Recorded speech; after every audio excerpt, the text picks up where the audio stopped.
How does one change things in the universe using one's conscious mind? You say an informational only dimension exists outside of space and time. People ask me a lot about precognition and remote viewing. What's the difference between remote viewing and thinking?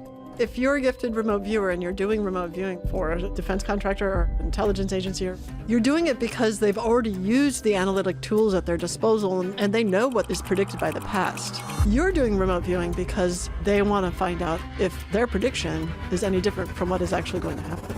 Neuroscientist Dr. Julia Mossbridge is a lead researcher for the Telepathy Tapes. She specializes in precognitive dreams, psi phenomenon, and remote viewing. She's here today to disclose the secrets that she's kept for decades. Back in 1981, 1982, they were testing lots of kids, and then I was one of the singled out. I had no behavior issues, but I had a counselor for some reason. I would dread walking to her office. As soon as I closed the door, I don't remember a single thing that ever happened. Tell us about the pink drink.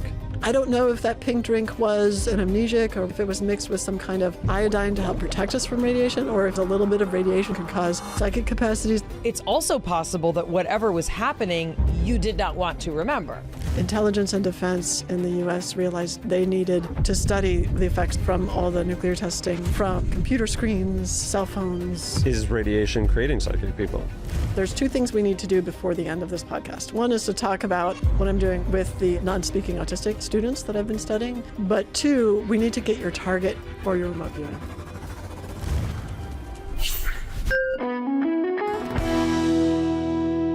Hi, I'm Mayim Bialik. And I'm Jonathan Cohen. And welcome to our breakdown. I just give up. We're going to start this episode with us giving up. Why? We had a really, really unique opportunity to have a guest that we've previously had on visit us in person. And the conversation goes from neurodivergence to special abilities to Mayim learning how to remote view. How love is the universal answer to really what ails us. And if that sounds flaky to you, we give a practical explanation of how to incorporate this into your specific life to change your circumstances. She's speaking for the very first time about a series of experiments, some of which she remembers and some of which she mysteriously does not remember, that may have been a government attempt to understand the impacts of certain chemicals on the human nervous system.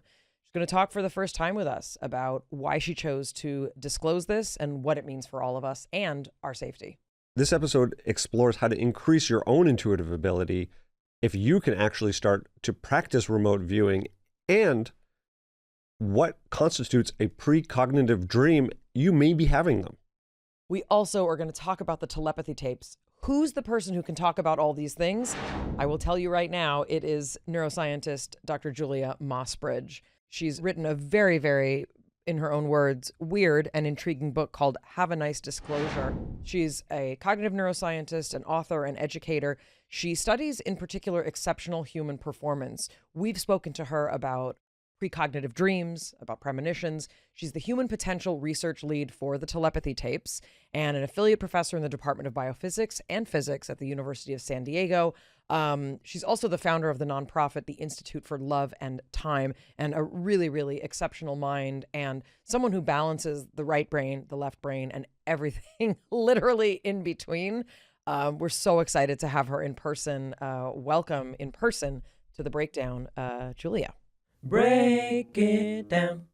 We consider you a friend of the podcast and a friend of kind of all things in our universe, and having you physically in our universe is really very special. I feel the same way. I'm really glad to be here. I just found out that the last time we spoke, who did you think I was? I recognized you, so I assumed when you told me that you were in the vagina monologues. It's not usually what I lead with. In Chicago. Right. I was like, oh, my lesbian moms took me to go see the vagina monologues. I must have recognized you from that because it was quite a moment where these like vaginas were talking. Yes, well. And you were one of the vaginas. I mean, I didn't even know that she was in that, so that's a deep cut. It's a play, and there are 3 women on stage, and I did a run of this play. So that was in Chicago, yes. Right. So I'm like, wow, I can't believe I remembered that because I have such a bad memory for faces that I was like, wow, I'm very impressed. Somehow that must have made a huge impression on me because I knew that you seemed so familiar. And And then after I was done talking with you and I told my husband about my day, and he's like, what did you do today? And I said, I had this conversation with this woman, Mayim Bialik, and she's like, oh, you mean like from Big Bang Theory? And I was like, oh, she was in Big Bang Theory? Because I'm so bad with faces. I'm just not good with that. I look at people's energy. My voice, you didn't think like that sounds like that lady who was on the Big Bang Theory for 9 years. I knew that I knew you and you're familiar, but your way of being, I mean, like actually for a neuroscientist, like kind of an amazing actress. Your way of being on that show wasn't just being yourself. You have a lot less hand and arm movement as Amy than you do as Mayim. I will sometimes be in the supermarket and someone will come from the next aisle and be like, I heard your voice and I knew that you're Amy Farrah Fowler. So I was filming this movie, this Jim Jarmusch movie called Father, Mother, Sister, Brother. Highly recommend people see it. But I was filming in a very small town in New Jersey. And it was a part of New Jersey that might as well not be New Jersey. Like when you think of New Jersey, you think like, hey, forget about it. That was not what was happening. I was in a very lovely, log cabin on a frozen lake. It's a one stoplight town. And I stayed there for the duration of the filming and they would shuttle us to, wherever we were working that day. But, I had like my local market. It was literally one intersection, this town. So I had the supermarket and I had the Thai place I went to and there was a pizza place, but they didn't have gluten-free, whatever. There was a Walgreens. And, sometimes when you're like living somewhere for 6 weeks, you need makeup remover, you need cotton balls, whatever. So I go there and this woman behind the counter recognized me, but this is the way she recognized me. In a very small voice, she looked right at me and she said, Amy. And it was not sexual, but it was an intimate whisper. And I didn't know what to say. And I just said, yes. And then I bought my cotton balls and I left. But she looked very startled. If you're listening and you happen to see Mayim, I think that is the new greeting. But also just the marvels of the English language, that all it takes, right, is a slight inflection to communicate, are you the person who played Amy on that TV show? See, I'm such the opposite of this. So because I have a really crappy ability to recognize people's faces, Clearly. I don't get starstruck ever. Right before Neurodivergence, I'm going to tell a story that happened to me recently. I was, I don't know, at least 75 feet away from someone who had their back to me, and they were sitting at a coffee shop, and this person never crosses my mind randomly, but I look at this person, the slouch of their shoulders, the curve of the back of their head, and I turned to my son, I said, That's very specific. That's John Malkovich. And like, he's not someone you see around. We get closer, it turns around, it's John Malkovich sitting in a like on a patio, and I'm just like, just kind of a little shocked, a little struck. I'm more struck that I clocked the back of his head and the roundness of his shoulders. I'm impressed you remembered his name. I would have been like, oh, that's the guy who does the thing. But this is neurodivergence. What we're talking about right now is neurodivergence. Like, I really do have this thing where I'm really friendly to people because it's possible I know them. And so I'm just like, hey, how's it going? Because they could maybe not be a stranger because maybe I don't remember their face. I had an interaction. I went to get a cup of coffee and I had like a big mug of coffee, and Archie had climbed into the front seat and he's like muddy from the park. So I'm annoyed and I put the coffee on the top of the car and I'm like luring Archie into the back seat. And then I get into my driver's seat and I'm about to drive away. And this guy who I know, we've had him on the podcast, comes running towards me. I'm like, oh, he's excited to see me. It turns out that my coffee is on the top of the car and he's like saving it. And I'm starting to interact with him in a very friendly way because I'm excited to see him. It's clear to me after that interaction, he has no idea who I am. And now you know what he would do if a stranger had coffee on their roof and was driving away, right? It's the test of the Good Samaritan. Neurodivergence is one of those things that feels a little bit like, the very famous description of pornography. It's kind of hard to pin down, but you know it when you see it, right? One of my concerns, and one of the things that we've talked about here, is if everyone is neurodivergent, then no one is neurodivergent, in terms of there's this notion when we're kids of like, you're special, you're different, right? To what level do we want to be different? To what level do we identify as being different? And then to what level do we all realize that if everyone is slightly different, what is the nomenclature that we're trying to use? So as you know, there's no such thing as a neurotypical brain. Like, what actual brain are you pointing to? It would have to be one brain because brains are so different there's so many individual differences between people, how different brains process things. So if you're saying someone is neurotypical, there has to be like one person who's neurotypical. What a lot of kind of morphological studies do, though, is they take a statistical representation of brains and they kind of massage them together. And this is, when I worked in neuroimaging, this is what we did. If we're looking at, an autistic brain versus a non-autistic brain, I'll just use really simple terms. What we'd say is, statistically speaking, if we have, let's say, an encyclopedia of 1,000 brains that are not autistic, we are more likely to see X, Y, Z, and A, B, through X, Y, and Z. We're more likely to see these things. And so what can we isolate? How useful are those studies? So people do those studies. They're trying to get rid of those individual differences or massage them up by having either a large population or people who they think are well selected to be very similar.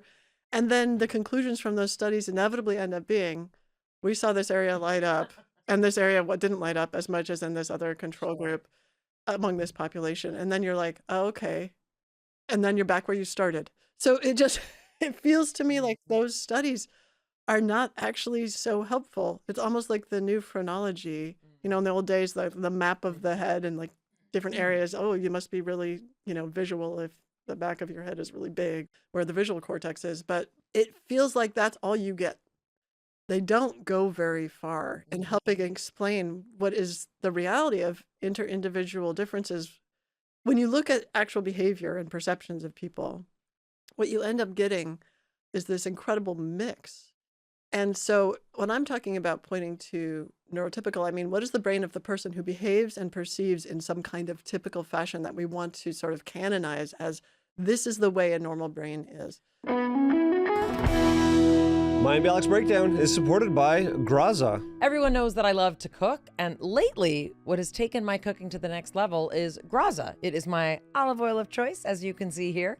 It's delicious, easy to use extra virgin olive oil at an affordable, everyday price. Graza's always fresh. They pick, press, and bottle all their olives in the same season. You can even see the harvest date on every bottle, which is really cool. Graza has not one, but 2 extra virgin olive oils to stock your kitchen, and you can choose between squeeze or glass bottles.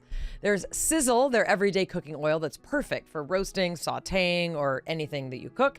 And then they have Drizzle, a super punchy, flavorful finishing oil. That's used for like dipping bread, whipping up a salad dressing, or even drizzling over ice cream. What is my favorite olive oil to use? I cook whenever I can, and recently just cooked something that needed a lot of olive oil, and thank you, Graza, for making that happen. You'll get 10% off your first order of any olive oil on their site. I highly recommend the Graza Duo. That is 2 bottles of extra virgin olive oil, Sizzle for cooking and Drizzle for finishing, with an extra kick of bold flavor. So head to graza.co and use code BREAKERS to get 10% off and get to cooking your next chef quality meal. For all of these things, and I think part of what the Telepathy Tapes has taught us is that individual stories matter. Individual experiences matter. The variety of near-death experiences we've spoken about here, the variety of transcendental, psychedelic experiences that we've had, those provide information. But I do think that there's something very interesting, especially among young people, with a desire to have a label. And the irony is, if you're all labeling yourselves different, then you're all the same different. And when my kids were little and lots of young kids were having these like really shaggy, long hairdos, we kept giving our kids these like conservative, like John F. Kennedy haircuts, which they seemed to like. And I remembered thinking, like, will there be some revolution where all these shaggy-haired, Ruffigan kids will all have haircuts like my, JFK children? But the idea was, by trying to be so different, there is often this kind of ricochet back. We're not seeing that in conversations around neurodiversity, though. I think we're seeing more and more levels, right, of difference, all these overlapping layers of trauma, of, all these things. I'm excited about that, partly because, like you, I'm a Gen Xer. The Gen X world, we sort of said, like, labels are horrible. Mm-hmm. That's putting yourself in a prison, and just be free and do your thing. But labels end up being useful. So there's a tension here. in the generations, because labels end up being useful when you can use them to be free. In other words, there's so many different labels that it's like saying my label is Julia. Right. And your label is Mayim, and your label is Jonathan. And that's where I think the neurodiversity movement is headed. And then in terms of neurodivergence, people tend to use that as code for like extreme neurodiversity or autism often. And the concern there is people who need resources because not only are they neurodiverse, they're functioning differently in a way that society does not support. Mm. If you can't take care of yourself so that you can hold down a job, these are things that society sort of says, whoops, that's a big problem.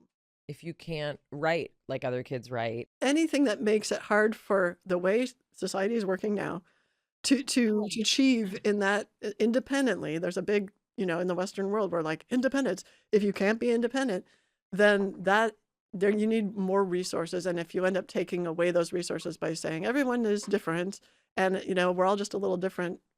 If you separate those people who need a label or diagnosis to qualify for help, let's just remove that for a second. What we're starting to see more and more is everyone saying, everyone is a little bit different and I want to understand what my difference is. What is my collection of skills, abilities, deficits, so that I can identify as whatever I am. Right. And when you're doing that, you're comparing yourself to some kind of a norm. And my question is, we need to talk about what that norm is, because that norm may not be a well-functioning person. I would agree with that, because a lot of the typical people I see have like other deficits that are just not prioritized as things that society has identified as things that they should be able to do. I think everything you're saying is valid. It makes a lot of sense. There was a report about incoming first-year students to colleges, and one, I will not name it, one very, very prestigious university had 40% of the incoming class claiming they needed extra time and they need a lot of accommodations.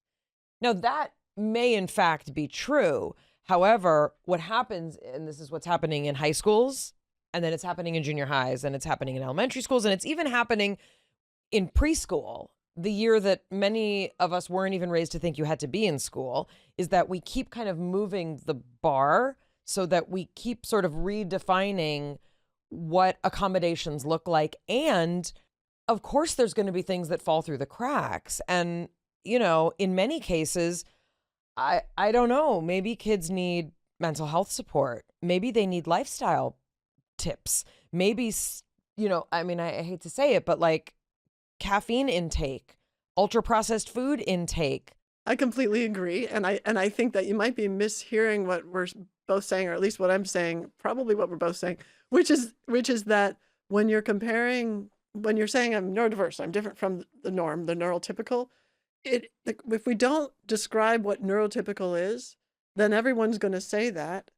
But if neurotypical is like, guess what? If you're neurotypical, you're going to not be able to focus when you're drinking, a lot of caffeine and sugar. You're not, and if you're on your phone all the time, your attention span's going to go down. Like, we don't talk about the cognitive drain that our society creates by just being our society, and the technology, processed foods, all that stuff. Right. You could be different from the neurotypical in a way that's like really helpful and powerful. Well, and also Jonathan sometimes makes me feel bad for the fact that like I read, spell, take tests in the time allotted. When I'm given a task, I do it. And he's like, oh, it's so conformist. Okay, that's super interesting. I'm the same way, but we're both really good students. In her words, I think quirky nerds help the world go around. They keep all the trains on the tracks. They think about things. They help take big ideas and ground them into actionable tasks. We take tests in an hour. We can also do things like someone says this needs to be done and we go, oh, okay, we'll do the thing. Super, super helpful. Instead of like, what if we created a new way to say the word thing? The power that she has in her quirky nerdom, being so tied to the exact word, makes it difficult for her to understand some things that are seemingly obvious to people who operate with a little bit more abstraction. So who's neurodivergent, though? Well, it's just a different side of a spectrum, and both of those skills are highly valuable. And when we know that about each other, Correct. utilizing them together. And also there's things about me that seem very, very special needs that you're like, how do you even function?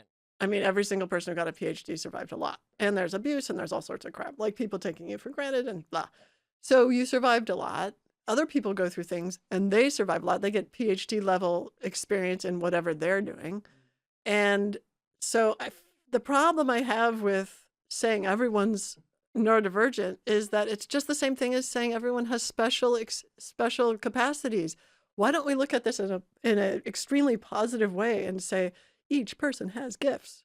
Each person's cognition is different. Each person can fill in a hole or a blank in the society where their own needs are actually celebrated because they're exactly what's needed in that moment. The person who thinks slowly and processes slowly is very helpful when there's a bunch of people running around saying, we have to do this right now. And then someone's saying, like, give me 24 hours and I will tell you the big problem with this. On a team, you need all those people. So I kind of think we need to think about it like, what are your gifts, your cool abilities, as Vince Cerf would call them? And how do you match those and understand those? And how do you understand the other people around you so that you're not constantly saying that they're wrong? How we perceive information, what our skill sets are, impact how we interact both with other people, but also with ourselves. And the book that you've recently written talks about this notion of disclosure, but also disclosure to oneself. Big deal. So when I heard that, I thought a lot about revelations I've had, and it could be like, oh my God, I never realized this about myself, whatever that might be. How much of that I already knew, but I had compartmentalized or blocked off from my conscious awareness. Like, it sounds like we're all on a process of uncovering information about ourselves that we may already know about. Or we may not. And both of those things are true.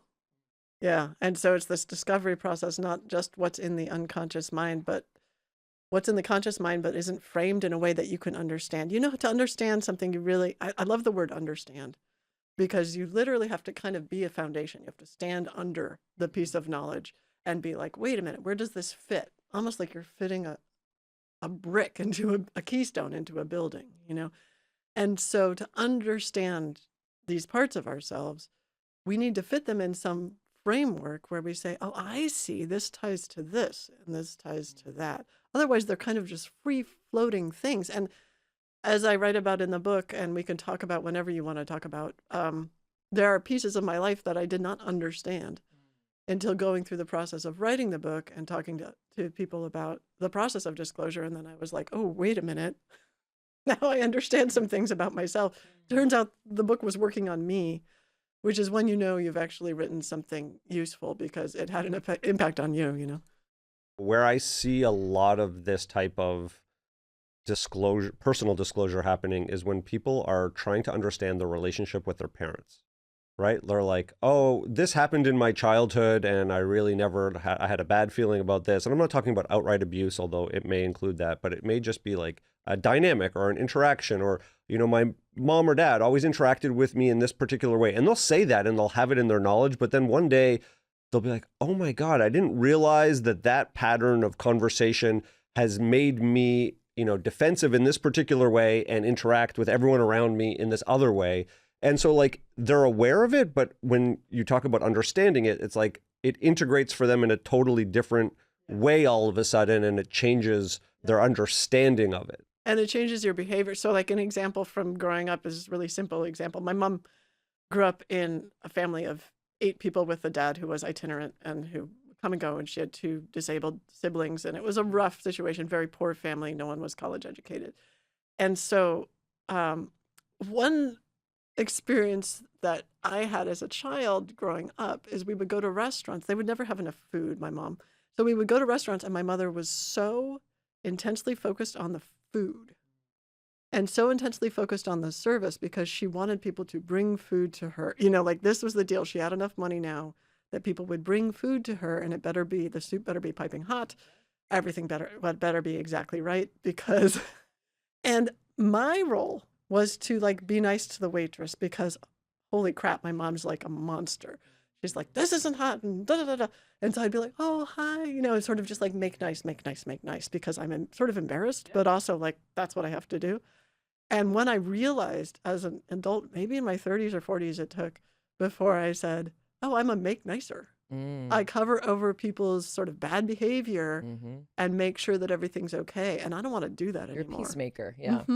Yeah, the peacemaker thing, which ends up creating horrible boundaries where you decide it's your job to, there's a wonderful book called The Super Helper Syndrome. And it's your job to fix all the things because people that you can't control, who you rely on for your life, are damaging things. That's the Enneagram 9 for those Enneagram fans out there. By the way, I am an Enneagram 9.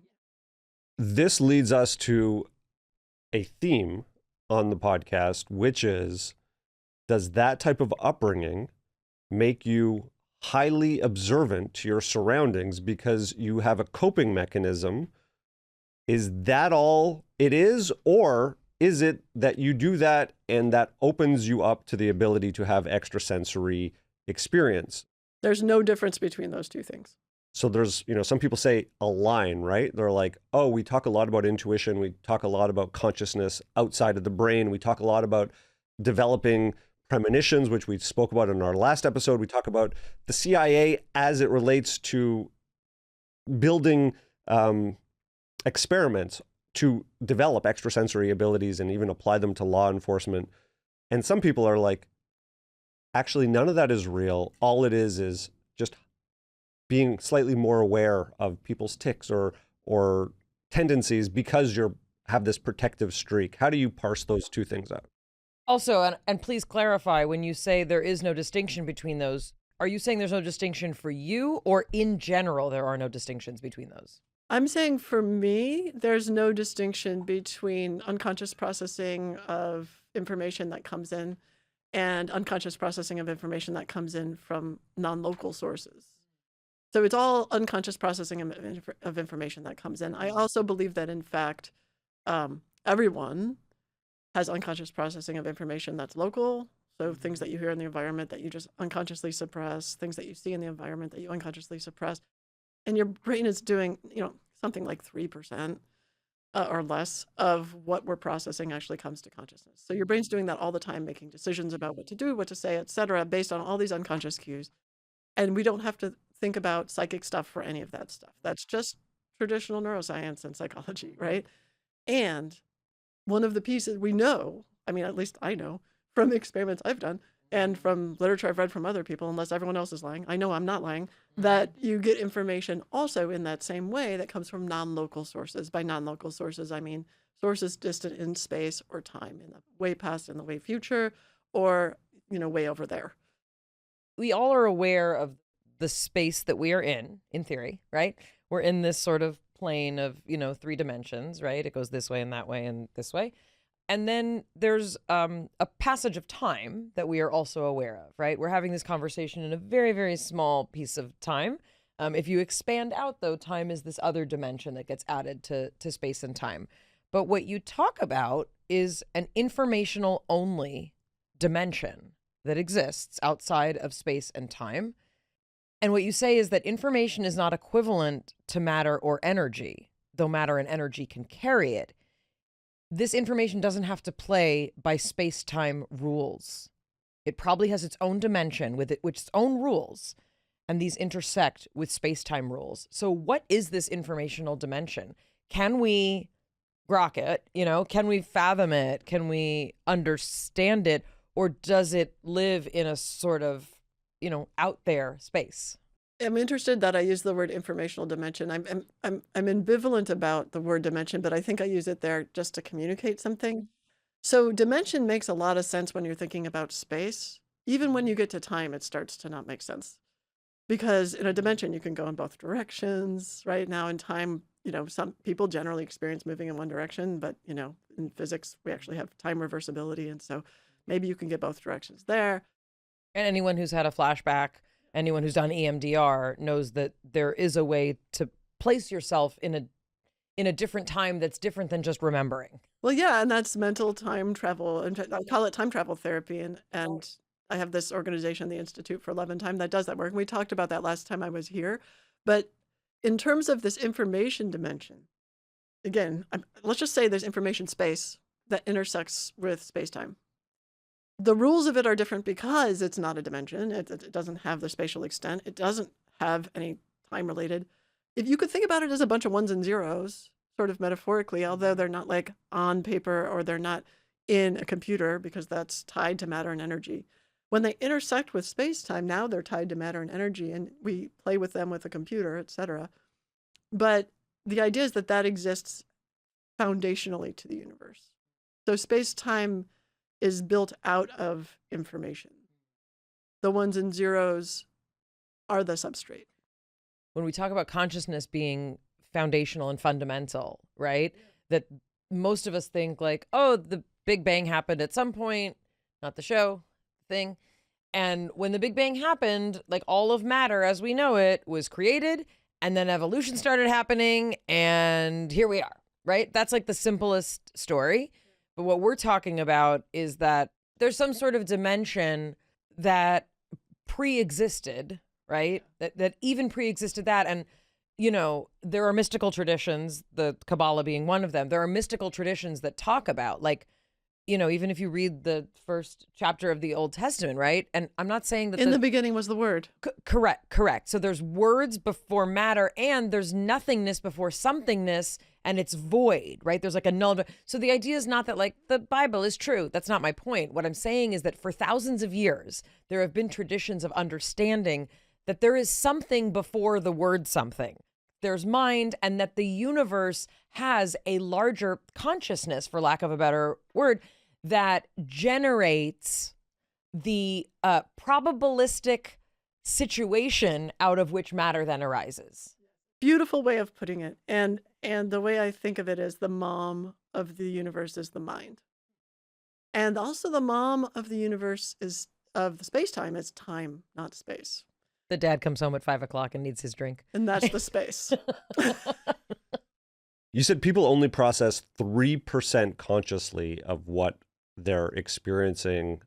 The brain is a processor, and it's mostly using all of its capabilities to filter, and it's constantly experiencing the universe. It's, you know, the number of, like, people think of like, oh, not a lot of people, but if you want to think about like, oh, there's the brain and there's the spinal cord, and then there's all my organs, and then here's my body, right? And then there's my mind.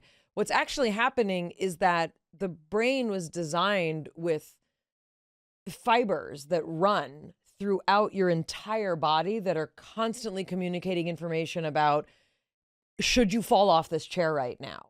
So I think what Julia was trying to indicate is that a very small percentage of what's going on in the processor is actually communicated and experienced. It's almost like your conscious experience is a movie that you're watching that your brain has set up. It's found the actors, it's directed it, it's edited it, it's put it out there. And then you're like, wow, this happened to me. But this is perfect, right? Because then the question goes to, if I do not like the movie that is being played, what are the options for me to change said movie? Yes. Okay. So let's talk about that. So I wrote this article about, it's called 10 Questions for People Who Create Minds. And it's about for people who make AI, because they're creating minds, potentially if they're working with the informational substrate of the universe, they're playing with that without knowing it, right? And so the questions are about like, how do you understand the subconscious? How do you understand the relationship between the conscious mind and the unconscious mind? Mm-hmm. The key question to answer what you have just asked is, how does one change things in the universe using one's conscious mind? Because we have this experience that if we want to pick up this glass of water, most of the time are successful. We can't always control it. Sometimes we're not successful, and we'll slowly bring it to our lips, you know, and drink. And that if everything goes well, we're good. And most of the time, for most people who don't have apraxia, for instance, everything will go well. So what do you do? What are you doing with your conscious mind? Is it capable of even doing anything, or is that part of the movie too? Because I don't want to increase my awareness of the part of me that is processing not falling off the chair. That's not helpful. But if we want to loop this also back to the conversation about neurodivergence, many people who fall somewhere on the spectrum of neurodivergence often report an inability to filter out things that other brains are filtering out. So if we want to talk about typical and neurotypical, right, then we want to say when we're playing pickleball and I get hit by the ball and I start shaking and crying and I don't know why, I would like to have a brain that does not react that way when hit by a pickleball. For context, for people who weren't on the pickleball court, she got hit in her thumb, which got hurt in a car accident, which she nearly lost that digit. So I would suppose that she time traveled back to the injury of almost losing that digit and couldn't pull herself back into the current timeline. When we're interacting in the world, trauma can interfere with your ability to filter. ADHD can change your ability to filter. Autism can change your ability to filter. And if you examine what our culture has typically locked away, right, which is people who are mentally ill, especially people with schizophrenia, people who are schizoaffective. And we spoke to Sam Knight with the Premonitions Bureau. There have been times in history where people have said, maybe the things that people are saying when we lock them up might actually have substance. What are they experiencing because they cannot filter? Which all comes to when you're working with your own mind. And this is really what we have to work with. This is our tool for everything, is our own minds. There's a couple rules. And one of them is you work with what you've got and you understand what you've got. And that little 3% or whatever percent that's conscious, what you know. And that's what you can play with. And some things over time will become conscious and some things will sink back down into unconsciousness. And that will be hopefully for your benefit. And you can work with what you've got. And the way to work with that, the big rule there is love rather than judgment. And I don't care if you're autistic. I don't care if you're bipolar, schizoaffective, schizophrenic. Love, accessing universal love, almost thinking of it as a force in the universe, and then experiencing the unconditional love that comes from that really helps you work with whatever you've got. So two ends of the spectrum are those people who are overwhelmed with opening of the filter, and those people who have the filter so tight that they're not experiencing anything beyond what the filter is providing. Yes. And both ends of the spectrum can be adjusted. And you don't have much control over it. That's why it's tricky. So when we get into this, like, oh, how can we harness this? Which is always like, how can we harness it? It's like when you try to harness something, you're forgetting that everything you're seeing in the conscious world is a movie that's already been made. How do you convince the characters to do something different in the movie? You're watching the movie. They can't hear you. And so it's like, it's a tricky, so that's one of these questions for people who create AI. It's also a question for anyone who works in psychology is, how do you use your consciousness to interact with the information substrate to change something? There's a chapter called Coping Tools. And I really like this chapter because it talks about all the things that we do to try and function, which, you say you lose yourself in the internet or music or booze or drugs or sex or food, you make dumb choices, right? And when you talk about the way to change, the way to step out of some of these coping tools that you think are helping you, but is part of you knows that they're not, it often leads you to trouble, to complexity. You say that forgiving yourself, having this unconditional love for yourself and others is the language, right, that speaks to all of these parts. And unconditional love is like a human response to a natural force we can call universal love. And you talk about all of the things that happen once we kind of open up that portal. There's a little prayer. I called it a prayer. Actively hiding part, meaning if there are parts of us, right, that we know we're trying to get at. Please allow me to forgive myself. Please help me access universal love. I don't need to understand how or why it's been hard for me to do this. I just ask that I can do it now. Thanks. So I called this the universal love prayer because how many times do we say, I'm just gonna give an example. This person is bad for me, right? This relationship is hurting me. This person is hurting me. I know that they're hurting me. And I often have people like, you have friends that come to you. Why do I keep doing this? I don't have the answer to that, right? But there's something in the repetition compulsion that so many of us have. And yes, it's rooted in your trauma and it's intergenerational and blah, blah, blue. But what you present as part of a conversation about disclosing parts of you to yourself, parts of you to other people, is this notion that love, with a capital L, it's the goo, right? That's kind of holding everything together. It's the cytoplasm of our existence. And anybody who's been paying attention, right, should know every time we've spoken to a great theoretical physicist, anytime we've spoken to someone who's had a transcendental experience, a spiritual awakening, a deep communing with the universe, what people who die and come back, people who are declared dead twice, they come back. What is the message that they have been sent back to give us? Love, compassion, understanding, peace, no conflict. Don't sweat the small stuff. Like, how many ways do we need to get the message from the universe, right? I love you for seeing that and saying that and really getting it. My experience is that people who are reading this book are getting it. And there's nothing more gratifying. I've written other books. I never have had an experience where people are getting it. I want to go back with the love piece as a forgiveness coping tool that actually allows you to change. Love and forgiveness are obviously, unconditional love and forgiveness are intertwined, to your little marriage spat about you should be different. So in your mind, each of you has a sentence that starts something like, if you would just X, then I could love you more. If you would just be less precise with your language and understand this is a heart-to-heart connection, I would love you more. If you would just understand that the precision of language is how I function, I would love you more. And we can also be a little more generous. If he would just stop drinking. If she would just stop shopping. Yes. If he would just quit his job. If he would stop hoarding. Correct. If she would stop talking to her friends when it's late at night and I want to sleep. Whatever it is, everyone has this sentence in relationships that are where people fight. And it's something like, if you would just. And what that is a demonstration of conditional love. Because guess what? Very few people have had the experience of unconditional love. So that's why when mystics come and talk about that, or when physicists talk about that, when anyone talks about that, it's a rare treat because people don't really know what that is. What is it? Define for us conditional versus unconditional love. Because people, I think, use it very loosely, which I don't like. You know, like, oh, I love you unconditionally. What does it mean?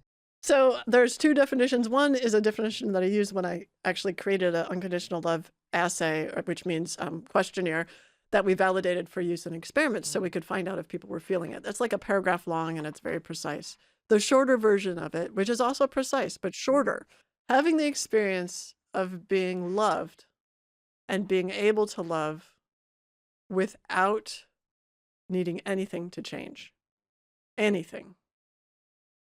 So it's not, as you can see, it's very opposite to, if only you would blank, I would love you. Having the experience of being loved and being able to love without anything needing to change. I always say it twice because it's so radical. Like, nothing needs to change here, right? Everyone's doing the best they can with the brains they got and the situation that they were born into. And love is the only thing that frees you from the jail of conditioning. It frees you. You have the key to the prison that you are in when you hate someone. That's a prison that couples put themselves in, that parents and children put themselves in, that friends and family and people in the workplace put themselves in. And it's incredibly freeing, and I can't even tell you how productive it makes you. And I'm not saying I always feel it, but I'm saying, like, I am learning to feel it. I'm practicing it. I'm in 100% agreement. And we've talked about loving kindness meditations and how powerful accessing this force can be, even for yourself, where you're like, oh, I didn't do the thing. Okay, let me provide myself with love and acceptance instead of that voice that's going to beat myself up in order to get myself motivated to do something. And at the same time, how do you speak to those people, maybe it's spiritual bypassing, who are like, I'm just going to have unconditional acceptance for myself, even when my behavior is knowingly off track or out of control? Okay, this is a pet peeve. Unconditional acceptance is not the same thing as unconditional love. So you can unconditionally love someone and absolutely not accept their behavior. People can do it all the time. I'm doing it right now. Wait, let's ask Mayim about that. Mayim, we ask you to put yourself in a place of unconditional love for Jonathan. Whose questions are not organized by the document. Yeah, so what it means is, and what I've been taught in many different sort of avenues around this is it doesn't mean that I have to accept unacceptable behavior, right? Meaning you can unconditionally love someone and choose not to be with them. You could unconditionally love someone and say, for example, you are killing yourself with drugs, alcohol, food, sex, whatever it is. And you can say, that's what detaching with love means, which is, part of like the 12-step structure, right? This notion of, I don't need to change you. You can do whatever you want. And I then get to make a decision if I would like to sleep in the same bed as that, work with that, take a jog with that. With all due respect to all of our parents, many parents, even those who love us, we're not trained Not at all. into how to love us Unconditionally.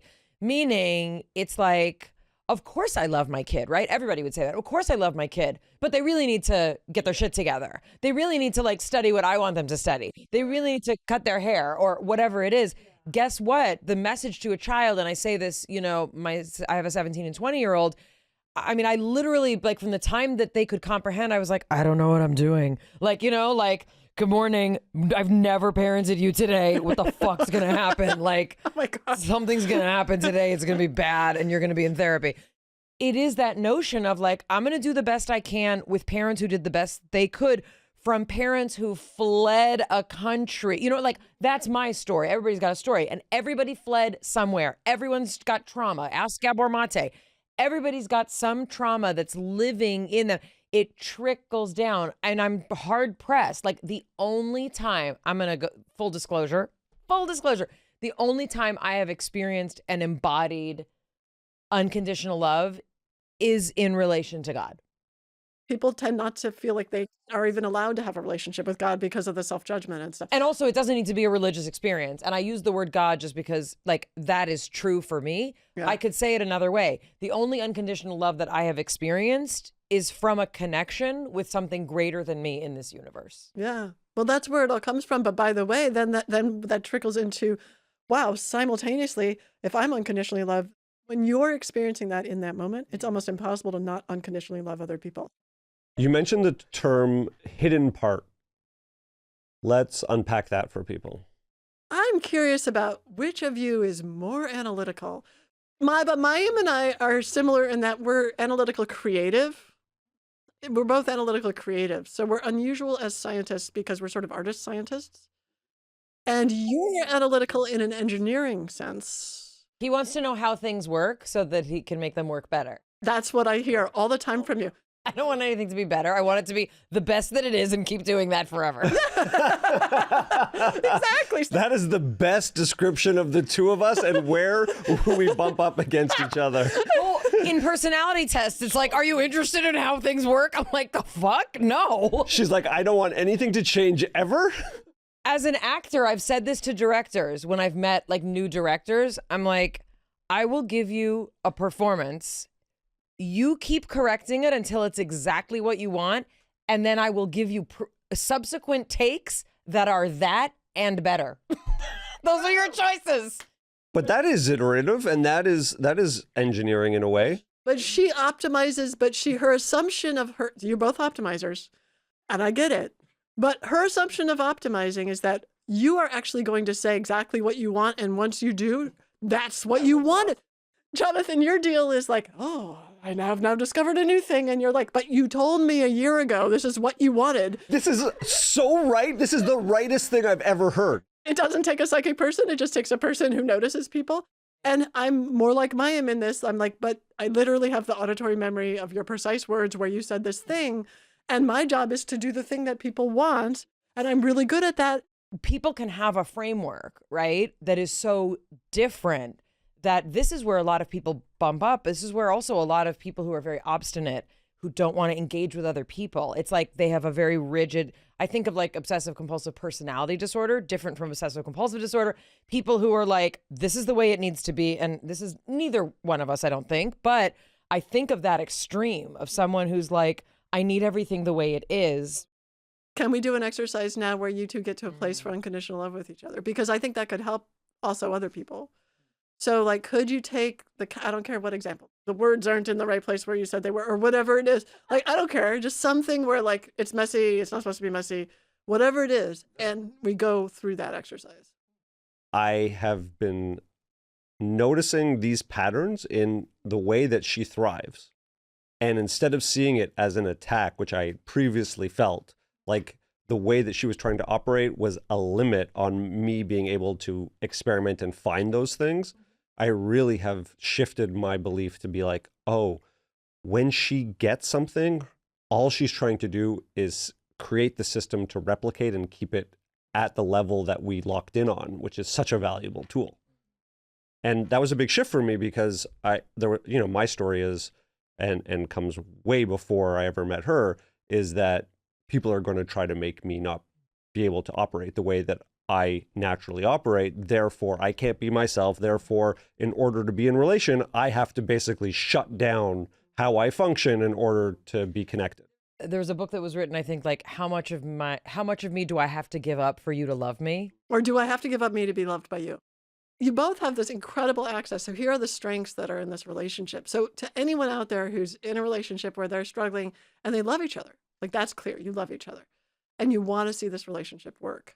Since you both have that basic capacity to say, yes, I want the relationship to work, then you can make it work. And so then what is needed is moving into this. What's true is you are a team and the team needs people who think differently. This is back to why neurodiversity matters. What you have to work with different capacities, and you also have different fears. Jonathan, your fear is I'm not going to be able to be who I am, and I noticed you're going to be hypervigilant. I noticed she's saying this, and now she's not letting me be. And you're going to be hypervigilant around, you changed your mind because you clearly grew up with crazy-making parents. You're both hypervigilant around the problem that's going to occur, but at the same time, you're very aware. She does not like when I change my mind. Even if that mind changing is totally justified and moving us towards a better direction, she would rather have a worse result. That's 100% true. I'd rather burn the house down. And I'm like, we made the decision with the information that was available at the time, but new information has surfaced. This happens to me even without another person. I have my older son moved to college, so I've got this empty room. I've got an empty room in my house. Can't figure out what to do with it. And I was literally like, I need to sell the house because I can't figure it out. It's just going to sit. She has no tolerance for the unknown, and I love the unknown. Because you're always right in the unknown. That's why people like the unknown. I have to give a shout out to my son's mom, my ex. She taught me that more information will be available in time, and I was desperate always to stop the unknown and find a solution. And I saw over and over and over again, to all of my resistance, that ended with a worse result, always. We try to foreclose on the future. And when people ask me a lot about precognition and stuff, I'm like, yeah, it's super interesting. We can get information and stuff. And then they say, let's do it now and find out the answer now. And it's like, actually, it can be helpful, but the same way it's helpful to have more information. And in time, more is revealed. And so it actually makes you have a different relationship with time where you realize time is your friend. And I relate to your experience. So when I move into a new house, I literally, before I go to bed that first night, not only do I have to have everything unpacked, I have to have the pictures on the walls. 100%. Pictures on the walls. Yeah. Because this is my home and it better be clear. Yeah. I can't sleep otherwise. I'm good at unpacking suitcases, but I'm not good at deciding what something should be until I've lived in it a little bit. This is why we're going to do this exercise. The exercise is going to be supporting Mayim in building those two personalities in your own mind and not outsourcing, because you need his ability to not foreclose on the future and to live with the unknown. And you also need your ability to say, damn it, we're doing this and this, and like we have to make a decision and action has to happen. By helping her with this exercise, you're also going to be building in your own mind the Mayim part. So like we all have to build these parts in our minds. The part that we have a deficit in is the part where we're learning to build when we're with a new partner, just like your ex-partner helped you build this capacity. You're always working with what you have and where your deficits are. And if you can work in love, then it's just this playtime about, oh, that's number 23. You know, that's your problem number 23. Let's do the exercise. And when we come back from the exercise, we're going to ask you the difference between what is clearly observational in your mind in terms of what you spotted with us and what's different about psychic ability and how they may overlap. I think that will actually become clear in the exercise. Because I know everyone's excited to talk about that. They're also, if I'm looking at our list, which Mayim loves, talking about strategies to increase psychic ability and intuitive ability. We definitely want to touch on precognitive abilities. A lot of people listened to the first episode and started taking note of their dreams, so I think we should touch on that again. And however you want to touch on this, how the CIA, in your awareness, has used and developed psychic tools in the field, because people are fascinated that what has previously been seen as fringe actually has grown from inside government agencies. We could disentangle that. I love this. Okay, so our job, Jonathan, you and I, our job is to beam her love. Everything that Mayim is doing is perfect, and she's doing the best she can. And I'm supposed to not be self-conscious or judgmental of myself. No, because everything you're doing is perfect. So if you're self-conscious or judgmental, that's perfect. Go ahead and split the whiteboard in half with a line. What I'd like you to do on the right-hand side is to write the date, like on a piece of paper like you're in school. And then just write your name. But not your actual name, Mayim Bialik, like on a school paper. You're going to write your super secret code name that comes to your mind right now. It's in Hebrew, so that's secret to many people. Your super secret code name, fantastic. And then underneath that, I'd just like you to write, what are you afraid of right now? A word. It can be a code word so other people don't have to know. Anything you're afraid of. Failure. Okay. When I'm helping people learn how to remote view, which is what we're going to help you do with this exercise, it is common that I'm working with people who are trained in the same way I was trained, which is super analytical, left hemispheric, major focus on you're going to succeed, you're going to be top of the class, you're going to do all the right things, and achieve, achieve, achieve. And this is, you know, I've worked with engineers and doctors and people who have done that, and they want to try to access something else. So the fact that you wrote down failure is so universal and beautiful before I even told you that I was going to ask you to remote view. And it makes me feel like you're being honest about what you're doing. Yeah. So the right side is representing your left hemisphere analysis side, the side that you were trained in and that you're very extremely good at. Okay, so we're going to come back to the right side of that. Okay. But now I want you to lean over, and on the top of the left side, so just go ahead and write 9324. And that's going to be like our address in information space for what we're about to ask you to remote view. Okay. So what I want to ask you to do is imagine that inside of your body is your sensory system rather than outside. So the inside of your body is receiving information about, it's connected to the entire cosmos, and it's connected to this information dimension that has all the information in the universe in it. So that instead of coming through your eyes and your ears and your fingertips, it's coming really the inside. So it's like this juicy cosmic space inside of you. Okay.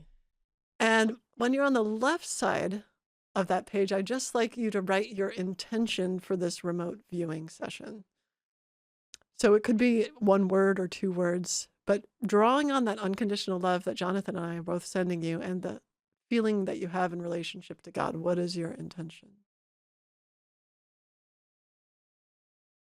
Your intention is to receive. Okay, so now we're working on this side that is really representing your right hemisphere and is like gentle, connected, loving, supportive, intuitive. Okay? And there, wonderful, we're going to receive. And let's go right back, because I saw you look at the right-hand side. Let's look at that word failure. What can you do to decorate that word so that it is filled with love, so that the part of yourself that's afraid of failure can actually feel love right now? We're playing with the analytic side by decorating it.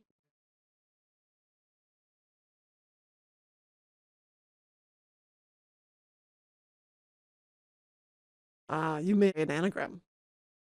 Draw a picture of how you feel when you look at that word owl fear that you created out of failure. You said you have the feeling of transforming failure, but don't say any more words.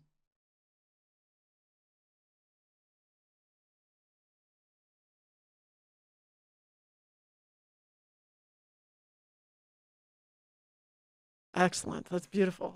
So we have your intention to receive. We've transformed failure. So your analytic mind is actually working over there on that process. So we can tap into your intuitive mind and we can gently say, close your eyes for a second. Here comes the dog to help you out with some unconditional love. Thank you very much. Your intention to receive, go ahead and just whatever you see in your mind's eye, and it may be surprising to you, just something that shows up. And see if you could not label it with a word and not speak, but just draw. It could be the part of something that you don't understand what it is.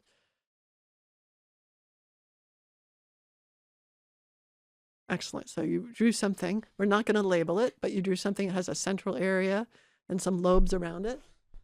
Wonderful. So now I'd like to ask you to let that go. And on the right-hand side, write the label that your analytic mind would give that picture.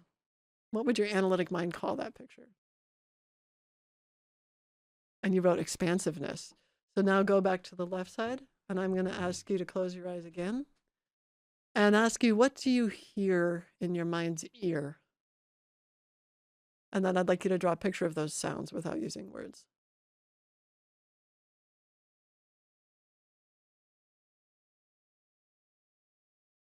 Okay, you drew a waveform. We are the nerdy ones. I totally would do that.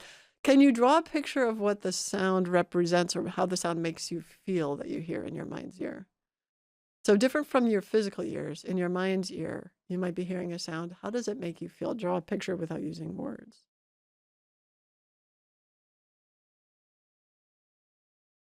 Did you write a very small dot? Yeah. So, and then on the right-hand side, if you could write the word that explains that very small dot in an analytic sense and maybe also explains the sound.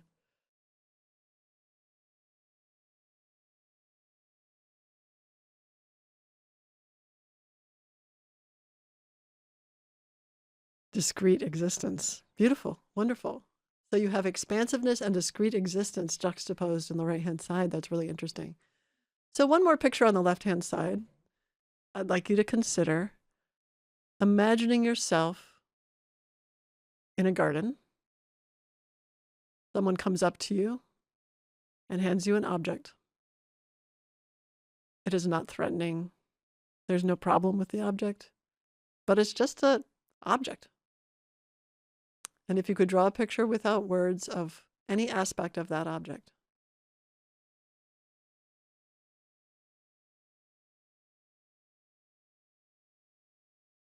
Excellent. And on the right-hand side, if you could write a word that your analytic mind would like to say about that object.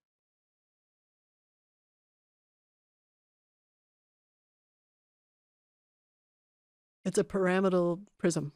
Beautiful. And those separate light into rainbows. Yeah, those are beautiful. Thank you so much. So the end of our first time remote viewing session exercise that actually relates to couples therapy, and I'll tell you how in a minute, is that you're on the bottom right just to protect yourself and separate yourself out from sort of the infinite space of information. You just write unmorph, unmerge, unblend like a mantra. In case you strayed away from your discrete existence at any point. And then you just write end of session at the bottom of your page, end of session.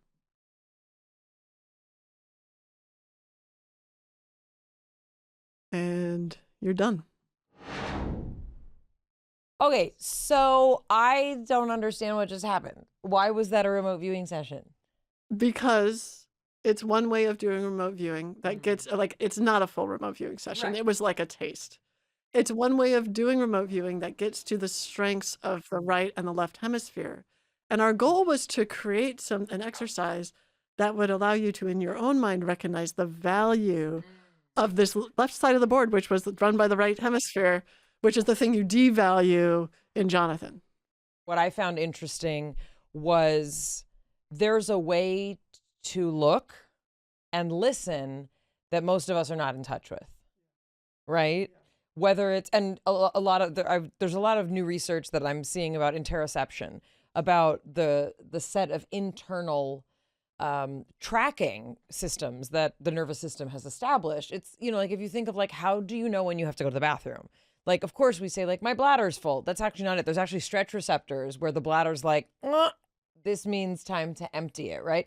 So there's an entire internal system. So this was kind of the mind's interoception, right? To be able, and I pictured, I love sensory systems just physiologically. So I literally pictured it turning inside out, but it's so hard to think about something without naming it. Yes. And that separation allows you to appreciate. I kept forcing you to only do pictures on the left side, except for that very first time with the intention, because it's getting to know this part and then separating it out. And so recognizing the value of each.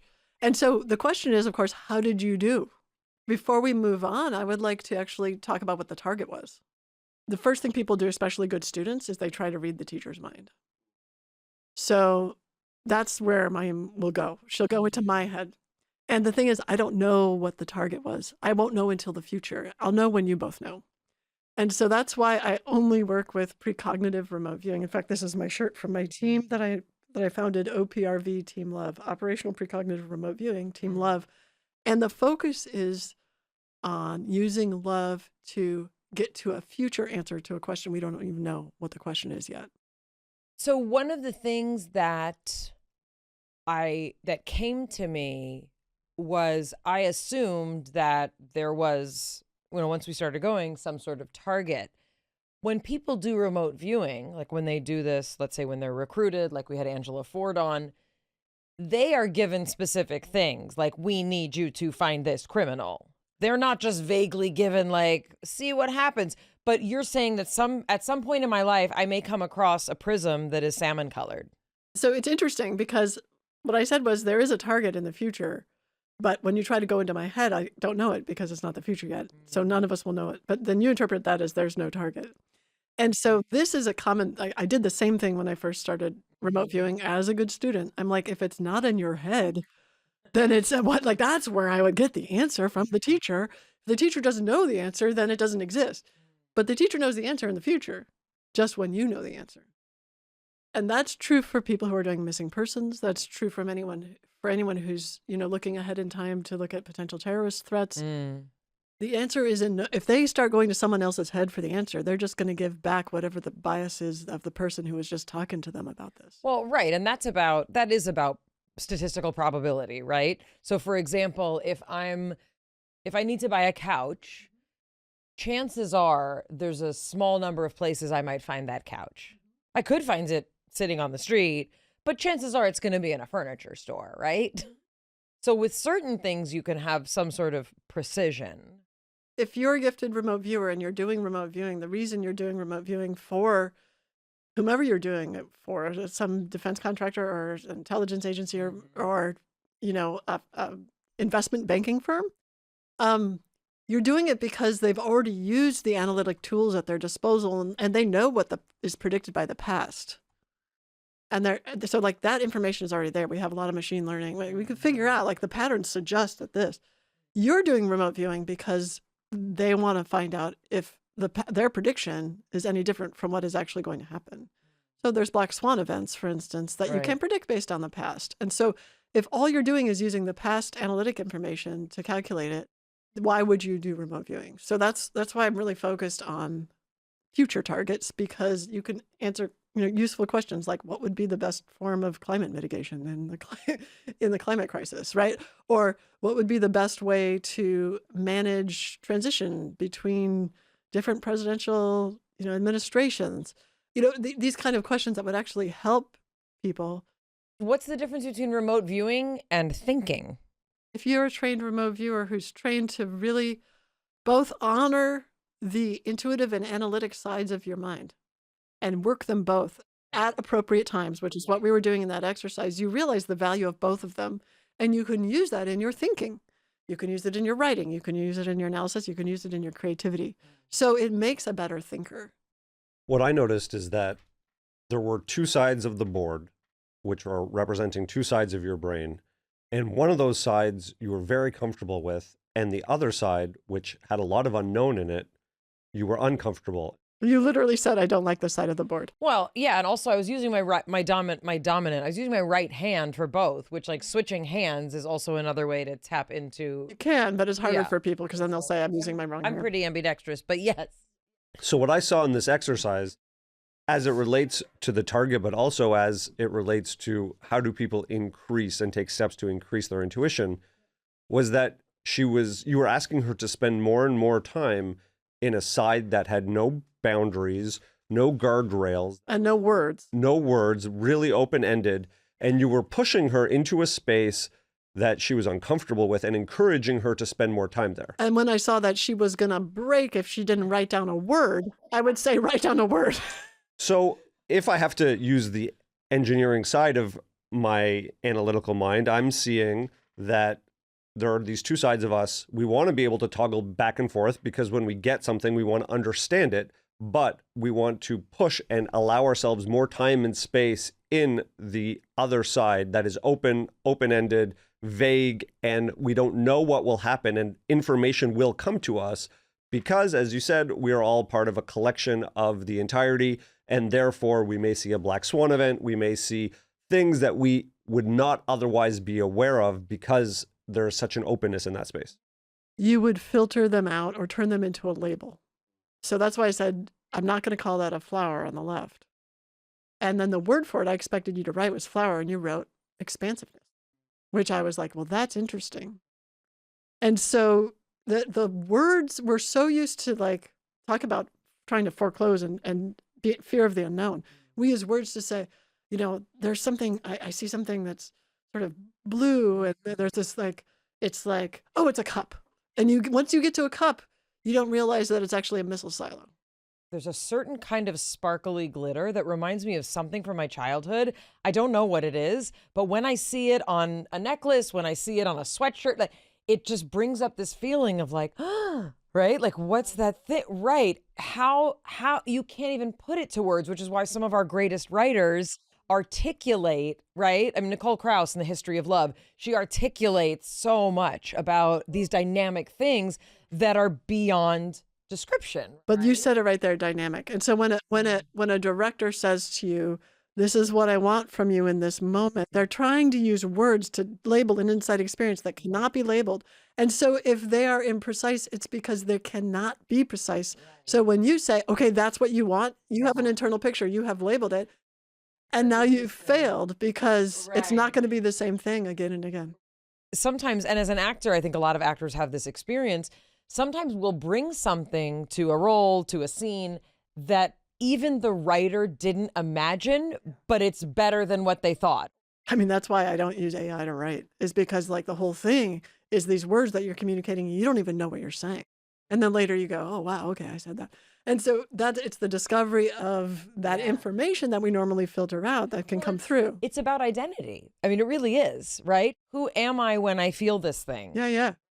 I used to script doctor a lot, especially when I was right out of grad school. And my favorite thing was finding the unconscious breadcrumbs that the writer was leaving for himself or herself that they didn't know were in the story, because they were like, the story would be, 120 pages, and I'll be like, oh, actually the story is right here in these few pages that you were kind of working around, especially in an early draft. Yes. And even a cherished manuscript, I don't know, Charles Dickens, that's lived forever, you can be like, oh, I get it. You're really trying to say this, but he may never have been conscious of that. Like, so just learning I feel like that's what reading is about. That's what experiencing art is about.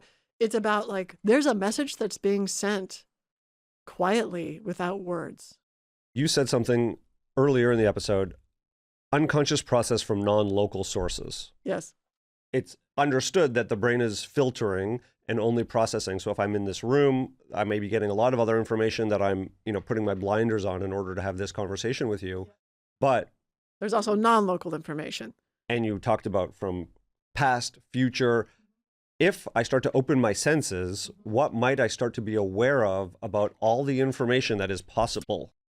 It's kind of like an interesting question because you're asking, what might I become aware of? You're saying, is something else going to join the movie now that I have this capacity?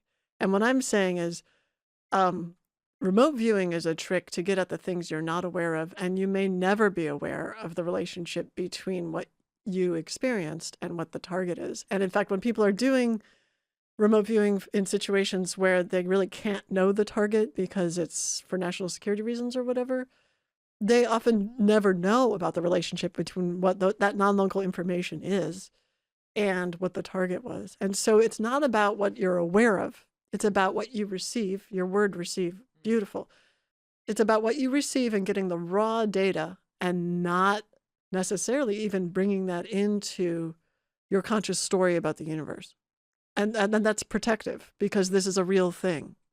And people's minds can really do this. And it can actually protect you to not have to really understand what it is that you received. Because if it's about, a horrible bombing or something, wouldn't it be nice to just be like, I drew a flower, right? So, and then they said, thank you. Well, the reason I ask is because I like to figure out how things work. And then I also like to try to make things practical for people in their everyday lives. Some people will remote view and have information. Other people may start to use the same tools and principles to help them be more aware of things that they have suppressed, that they have hidden from themselves. You can use a tool like this, which is essentially having the hidden part, which is generally our right hemisphere, which doesn't generally have a voice. Giving the hidden part a chance to reveal what it's hiding, which is a lot of information. This is the part that accesses all the information in the universe and only reveals what's necessary for us. Keep in mind, Jill Bolte Taylor, when she had her stroke, became one with this portal. This book, it's very digestible. Like, you give us just a little bit and then the chapter's over. And with each chapter, I was like, oh, I get to breathe because it's a lot. It's a lot of information. So what's also interesting is, it's not until a good 5/6 through the book that we kind of get to a very specific conversation that the rest of the book was preparing us for. It turns out, although frankly, I didn't know that. This is a book that, like the never-ending story, deep cut, it writes itself as you're reading it, because I believe that it wrote itself as you wrote it. So there's like a lot there. You use images that we don't really fully understand until later in the book. Well, and then we still don't. We don't even have a framework for what these symbols are that you're using throughout the book.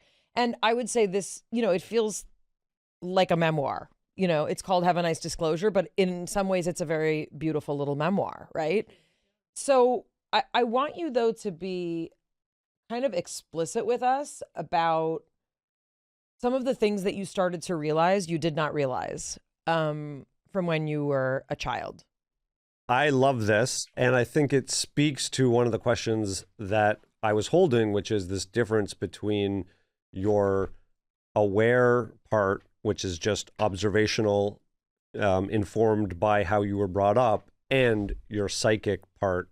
And I think the story about what you disclose to yourself may tie into explaining to people, what does that mean to have those abilities, and how do you harness them?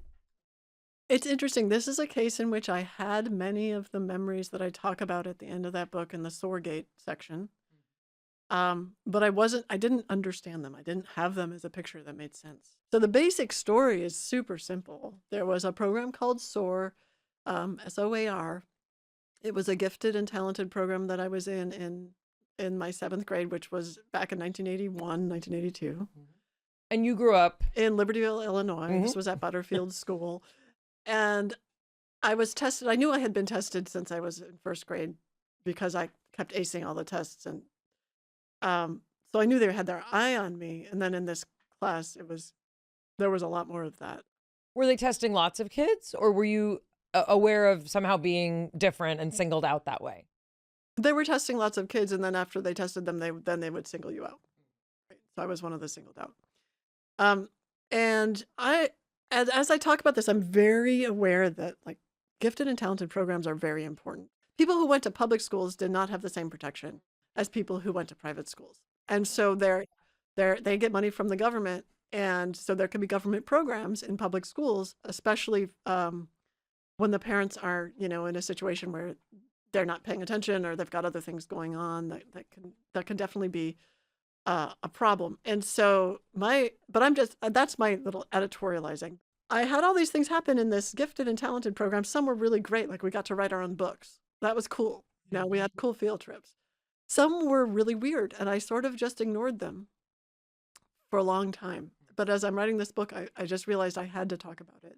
And the weird things were things like we had quote unquote hearing tests that were not hearing tests. So I ended up getting my PhD in a psychoacoustics lab. I know what a hearing test is. Looking back, these were not hearing tests. We also had them every week. And it's not like we were next to a firing range and they were concerned about hearing loss. What were they testing? They weren't testing our hearing. They gave us these sounds over these headphones that were like really high pitched. I can't imitate it because it was so high pitched, especially our left ears. And they would always do it in pairs. At least that was my memory. They would bring you and another person. Do you remember this? I remember testing. I mean, I was born in 75. So. Okay. This kind of test was like, listen to these tones. What do you feel? Listen to these tones. What are you thinking?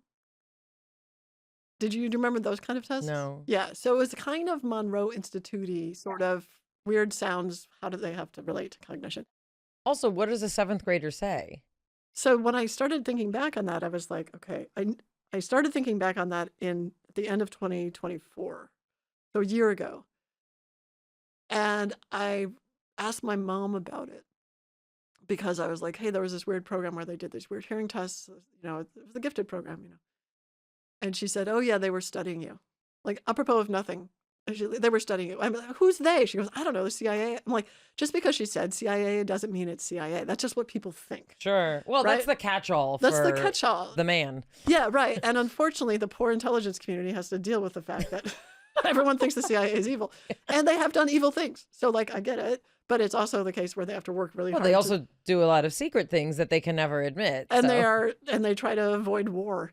And so like, that's pretty cool if you ask me. But anyway, that's what she said. And I was like, well, that's interesting. So I had applied for a job in the federal government. And in the job description, it said, go get, you know, all of your transcripts. And so I'm a good girl. And so I'm like, all my transcripts. Okay, I'll go back to my grade school and I get that. I'm sure no one does that, but I did.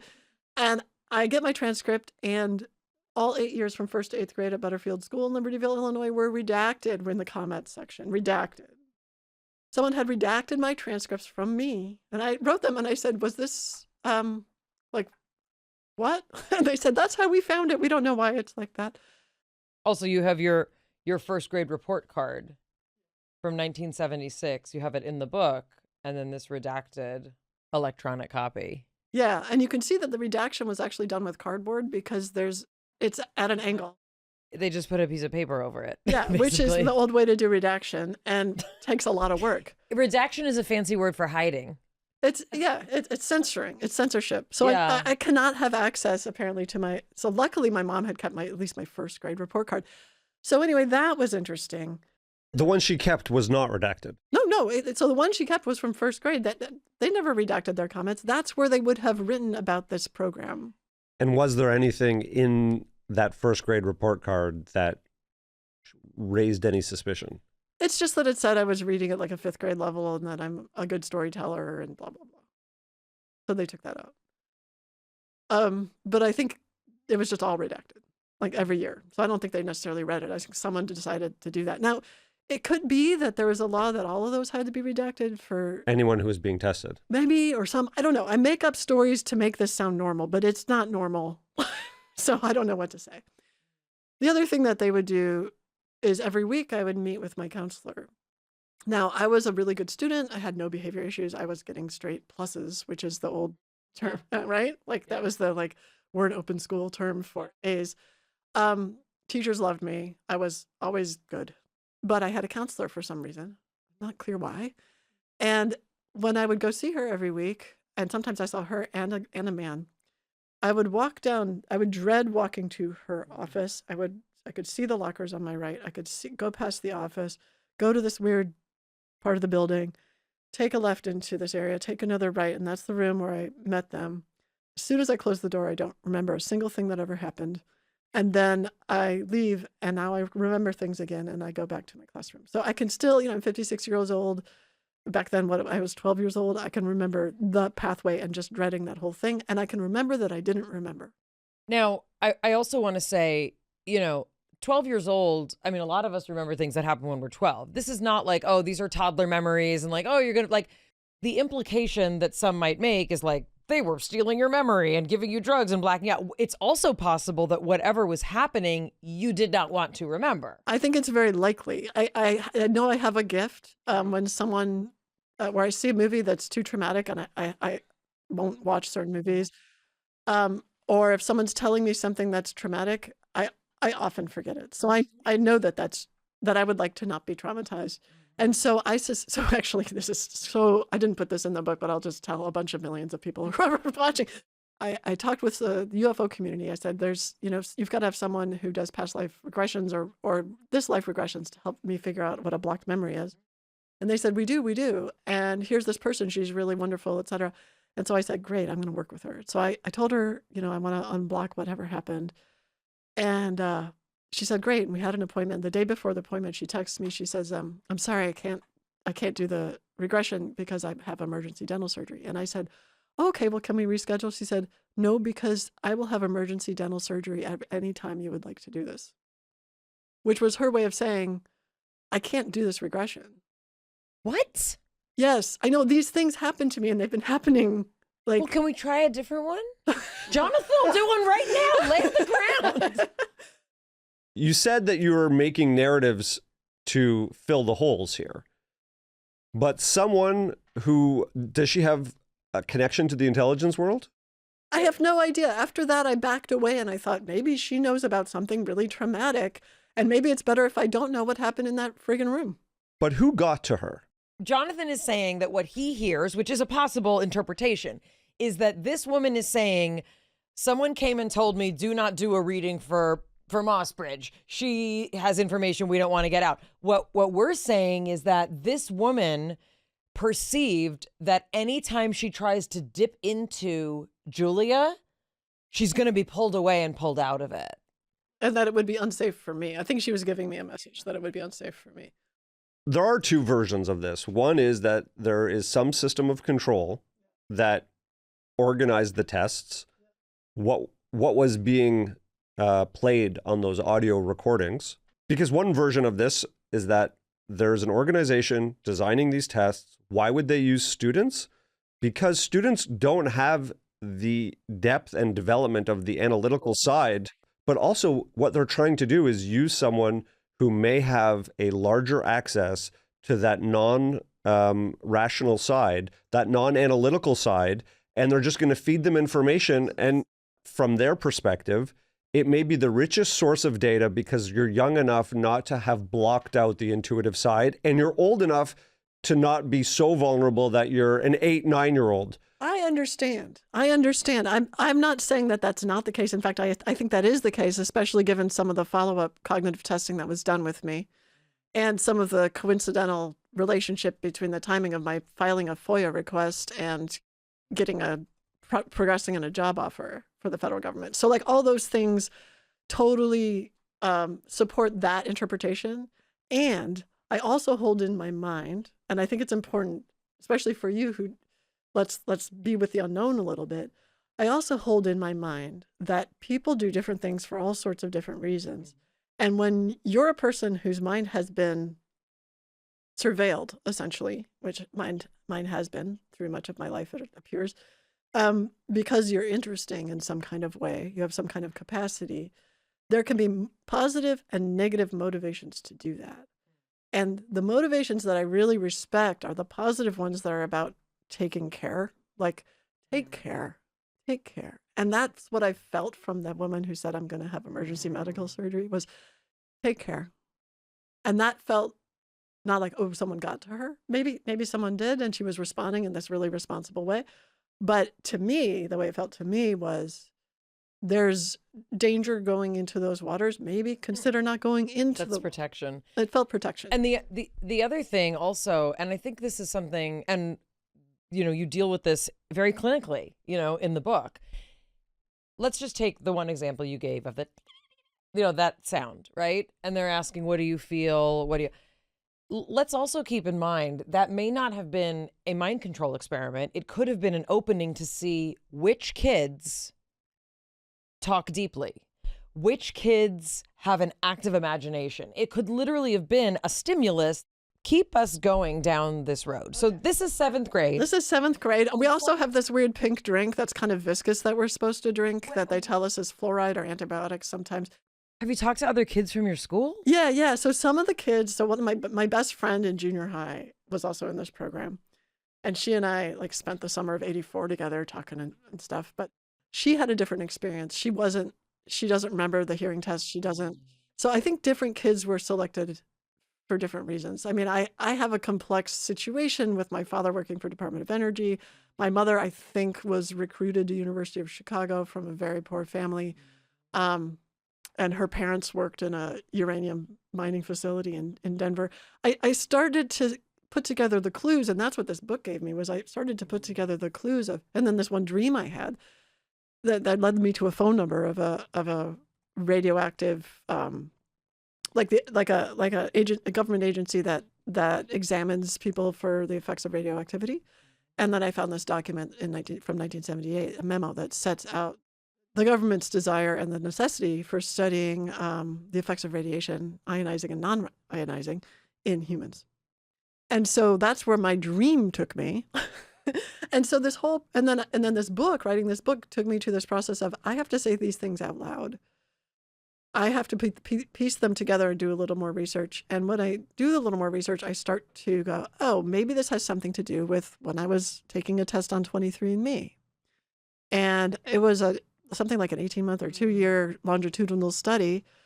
And they are asking me questions like I signed up to do about my medical history. They ask me questions about, they have me do these cool tasks which turn out to be kind of like they could be psychic tasks. And they are asking me questions about what I ate recently and stuff. But they asked me 2 questions that were so personal. 2 questions. First was, in your 20s, were you diagnosed with a ganglion cyst on your ankle? Excuse me? In your 20s, were you diagnosed with a ganglion cyst on your ankle? Which the answer was yes, but also like what? Because you can't get ganglion cysts from DNA, nor can you get the location at that point anyway. Then the next question, which happened a little time later, was, were you recently diagnosed with a torn rotator cuff? Yeah. Now that also you can't get from DNA or anything. Well, I mean, people of a certain age. Again, I'm just running stats here. And they weren't asking any other specific questions. And the other ones were like, have you had any stomach aches? Like just general anxiety questions, right? The reason they couldn't get it from my medical records is I did have a torn rotator cuff, in fact, in both shoulders. I don't know how I got it. I woke up with them. And I never went to see the doctor because I was like, screw it. All they're going to do is give me a cortisone shot. Tell us about the pink drink. It was chalky, like contrast. Actually, I hadn't thought of it like contrast until now. That's interesting. Anyway, my logical memory says the problem is I remember the drink and I remember the taste of it. So there's just missing chunks of what happened with that drink and what happened after that drink. Did this go on through junior high, through high school? Not explicitly. I wasn't like told I was in a program. Obviously I was in all the AP classes and all that stuff. But no, nothing explicit until after that, when I was in college and I had another memory loss experience where I remember losing memory. But before I even go into that, I want to say about this pink drink. I'm not the only one who remembers this. So when you say it was the 70s, I got to say it's also the 80s, the 90s, and the aughts.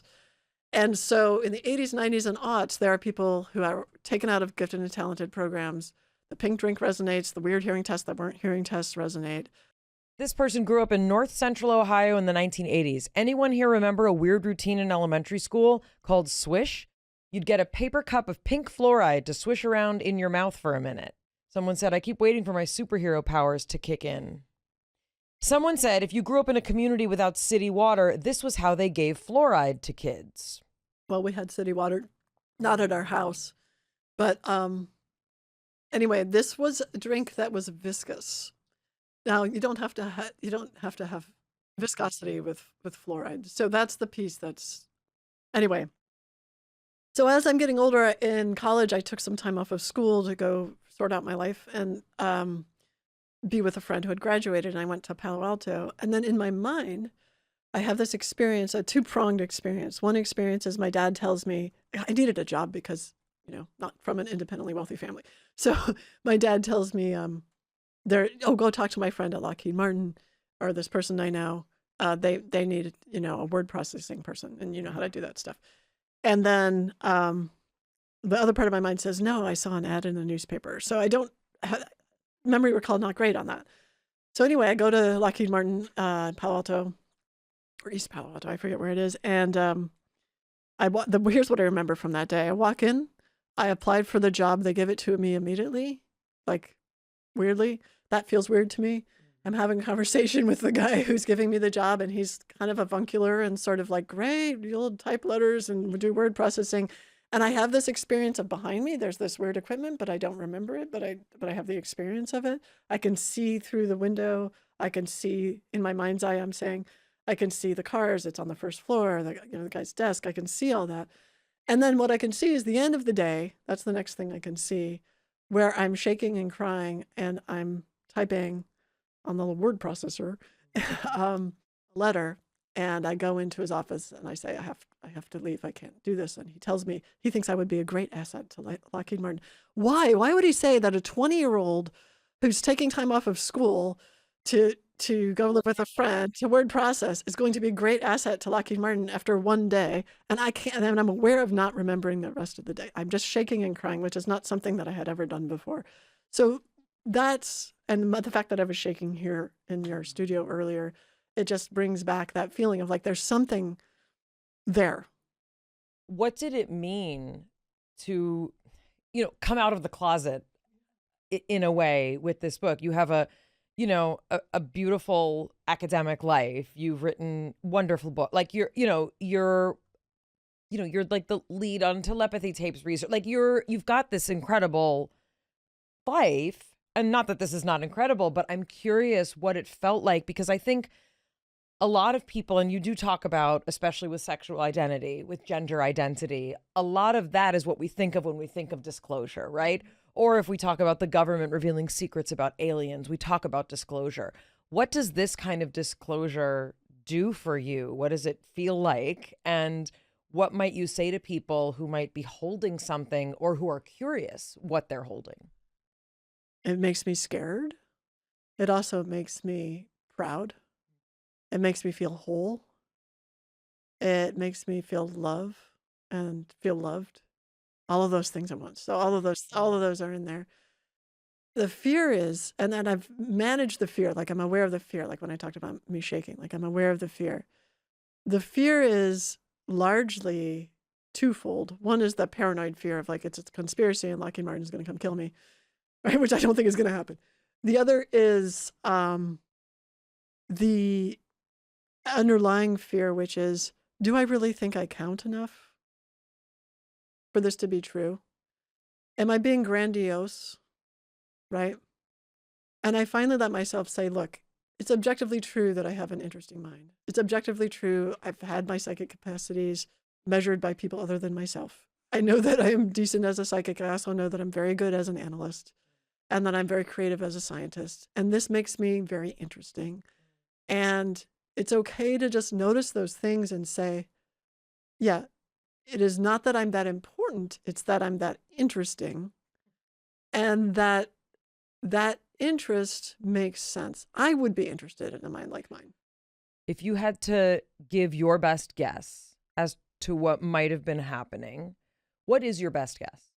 So my best guess is that intelligence and defense in the U.S. realized they needed to study the effects of radiation because there was more and more radiation, not only from World War II and children whose parents had been exposed to radiation, not only from World War II and from all the nuclear testing, et cetera, but from electromagnetic radiation, from computer screens, from cell phones, mobile phones before right? Before the smartphone. So there was a mass recognition that our humanity, and particularly people in our country, were going to be exposed to radiation in everything, right? Like you can't have this background of nuclear testing, et cetera, and not have that be the case. So what's that going to be like? And I don't know if that pink drink was an amnesiac or what, if it was mixed with some kind of iodine to help protect us from radiation, or if it was a little bit of radiation to see if a little bit of radiation could cause psychic capacities. Like I put myself in the position of people who were under, like it was a national emergency to figure this out, apparently, according to that memo.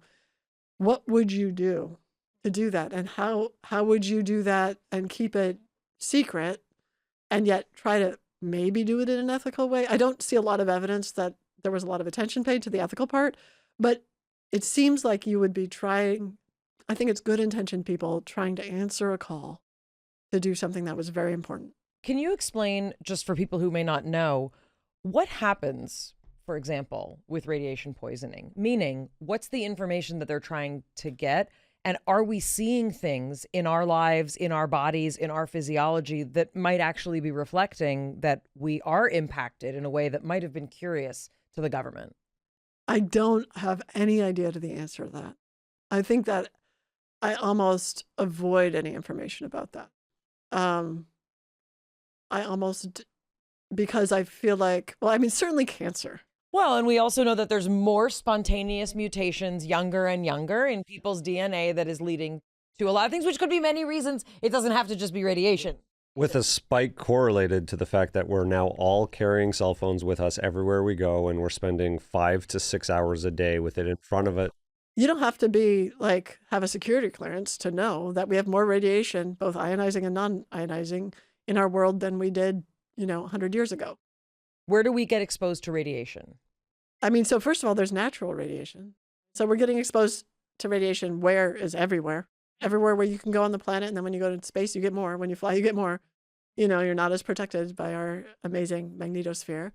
Can you explain to people where they may not even realize that they're being exposed to radiation? And we're not saying like, don't do this, don't do that. But some people may have no idea how this even is relevant to their life. Right. And there may be benefits. So there may be benefits. Microwaves from your cell phone and your Wi-Fi works on radio frequency. Any kind of radio frequency that's out there. There's people who explicitly use radio frequencies to injure other people. So you might get exposed to that and become paranoid about that after I just said that. But most of the time, it's people just being in, like, what, X-ray, you walk through the TSA thing. So what we have to figure out, of course, is... What's the tipping point? What's the tipping point, and what do we mean by the tipping point? And this comes back to neurodiversity. And neurodivergence is like, is it acceptable if a tipping point is to create more psychic people? Is radiation creating psychic people? So I have no idea, but maybe that's one of the questions that might be asked, right? Is it more acceptable if radiation creates more people who can't speak, but they can communicate with spelling? Is that acceptable? What is the acceptable risk? I'm not saying that these things are true. I'm asking questions that I think probably other people are asking. So you say that there are people using radio frequency to harm people. How is that happening? Since the 50s, that's a kind of, it's called like a directed energy weapon, and you can use radio frequency. It's part of electronic warfare. So people can use that to make you feel like a heat on one side of your body, or... Yeah, where is it coming from? Well, I don't know where it's coming from, and maybe that's classified. But I mean, people can do this whether with, like, I don't know, on the ground with a beam or something. Can you clarify a little bit about what the CIA is doing, isn't doing, or might be doing? No, but what I can, not at all. Not because I'm part of the CIA and I have to be secretive, but because I don't know, because I am not part of the CIA. And if you were, you also would have to say you don't know. It's true. But also, I think we have to remember, so I hang out with a lot of people in the intelligence community, and I collaborate with them to try to make the intelligence community not a shitty place. And these are people I highly respect who have either been involved in CIA or are involved in related, there's like something like 16 or 18 intelligence agencies. So I really like them. I highly respect them. In fact, I invited them to my house for a book launch party and gave them each a copy of the book, maybe as a protective maneuver, but also because they really get it that the country, what I want to say is there are some really good people in these agencies that are being dissed all the time, who are trying to do, when I say the right thing, I mean like really the right thing. Like they have lawyers who are incredibly ethical and say like, well, first of all, the CIA shouldn't be involved in any kind of work like this in the United States. That's illegal, by the way.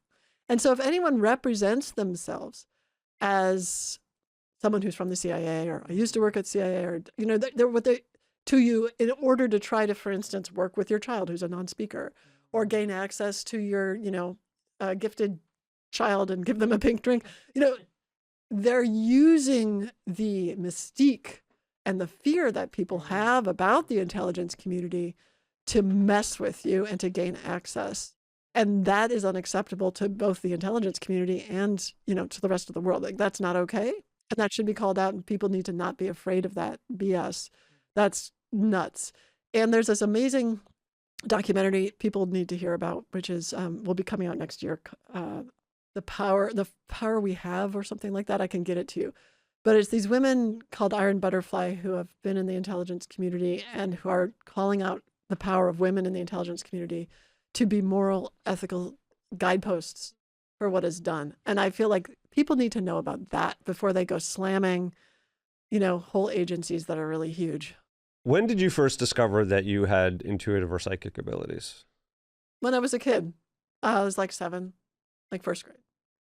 I started having dreams about things that would happen on the playground, and I started keeping my journal. It's because I had parents who we would talk about dreams at the breakfast table, and of course, like as everyone does, I would say like, "Oh, I dreamt this," and then you know, that would happen or something. And so then I started keeping a dream journal because I wanted to make sure I wasn't having a false memory. But like, what things would be coming true on the playground? Like, yeah, my very first precognitive dream that convinced me that we didn't understand time. And that was my particular friend, Yushane, would lose her watch on the playground. That was the dream. So 3 components, very specific. Yushane would lose her watch on the playground. Oh, at recess. But I mean, we were only on the playground at recess, so that doesn't count. So 3 things that were independent and specific. And then the next day that happened. and she hadn't lost her watch before. No, her father had just given her the watch the day before. Wow. But why would you, right? Like, that's not something that like a kid would dream about. Like, I'm going to dream that my friend's going to lose her. Like, it's not something that you would think necessarily would. And that's when I knew that as a kid. I'm like, this is too precise. I have to find out what's going on with time. What was the next step in that evolution? Then she drank the pink liquid. Her mothers were lesbians, and she got a PhD. I love it. And then she saw the vagina monologues, which she really liked. I think this show should be an album. Potentially, this is like in the movie, this is the inciting incident where you, all of a sudden, a spark is cast in this young child who says, there's something going on here where I close my eyes and I see the future. How does that go into, like, how does that develop? What next steps happen there? Did you continue to have these dreams? Did you see other psychic abilities develop? Did you broaden your sort of toolbox of psi phenomenon abilities? I didn't think about it as psi phenomenon.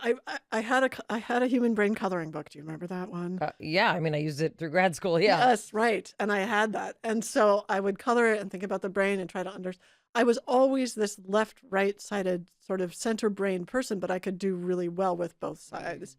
And so I would always try to use the one to understand the other. So I would go back and forth. So when I first started out my scientific career, I was at Oberlin and I was like, I'm going to be a neuroscience major. And I just want to understand the brain. And I didn't even think about all this other stuff, these experiences. I would have them at the same time, but I sort of discounted them or didn't think of them. I just kind of had to go in one, like we did with the exercise. I had to go in one area at a time. And then polish that and then move to the other area. So after college, I go to graduate school. I'm at UC San Francisco in the neuroscience PhD program. And it's very linear. It's very left brain. And I like completely rebelled. And I was like, wait a minute, what about like psychic stuff and consciousness and dreams? And they're like, would you like to ruin your career and study those things? Have at it. Go away. You know, I mean, there were very nice people there, but definitely like, you're going to have to do this somewhere else. So then I left and I went after my master's and went to Northwestern and met some people there after my PhD who were really interested in studying the psychic stuff, and then did my postdoc with that group of people. So it's just a back and forth of trying to work with each of these sides and integrate them so I can understand them.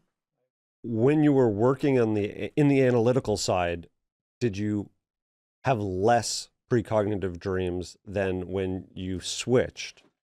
Yes, this is something you brought up about also the idea that people, like we had talked about CIA or whatever, but I think we should talk about that again, about people's impression that if you're working with one side of your brain, like if you're super analytical, you won't have the experience of the other side. You almost suppress it. And in some cases, I think that's true.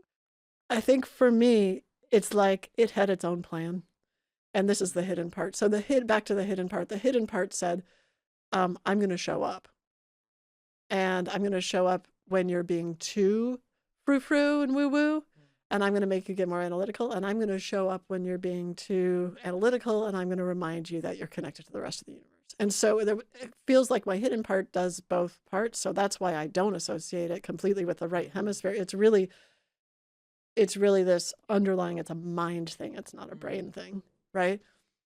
If you had advice to anyone who is either having intuitive experiences but may not be able to understand them fully, or they don't feel grounded and incorporated in their lives, or someone who wants to sort of open up their ability to have intuition guide their lives, right? Like we make so many decisions all the time, often without all the data. What would you say to someone who is trying to increase their ability to navigate this world from an intuitive sense? Start with a relationship with God.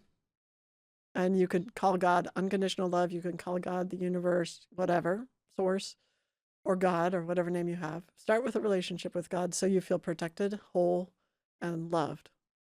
And then everything will just happen. Like that's where it starts. And the reason being that when you don't feel protected, you're going to assume bad things are going to happen, and therefore you're going to bias your intuition towards either being blocked, stuck, unclear, or moving you towards those negative outcomes. Well, or you won't listen to your intuition because it just doesn't have a voice, because it's the scary unknown and you don't feel protected. Do you have to sit in the scary unknown in order to have intuition? It doesn't have to be scary. But it has to be unknown? But it has to be unknown. Beautiful. There's two things we need to do before the end of this podcast. One is to talk about what I'm doing with the non-speaking autistic students that I've been studying in relationship with the telepathy tapes, thanks to Kai Dickens, who introduced me to many of the people on my team. But two, we need to get your target. You still haven't seen the target for your remote viewing. It's in the future. Oh, but we are going to make that future now. The future's now. Yeah. The future's always now. So Jonathan, do you have photos on your laptop or on your phone? On my phone, yeah. Okay, great. Pick a number between 1 and 10. Pick a number between 1 and 10? Yep. 7. Okay, Jonathan, open your photos, look at all photos, Yeah. and then find the 7th photo. Okay, now show that to Mayim, and we are going to send her love because this is the target.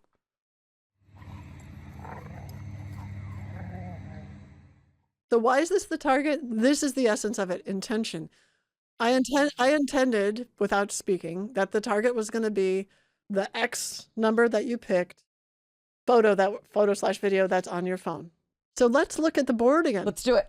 Because this is, what do we see that's similar and what do we see that's different about what you have on the board? So use your analytic brain to say what is similar and then what is different. And I can make up whatever associations I would like right now? For sure.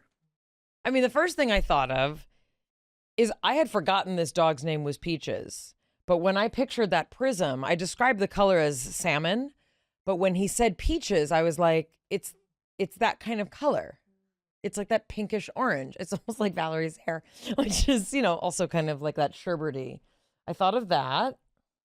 What about the sound?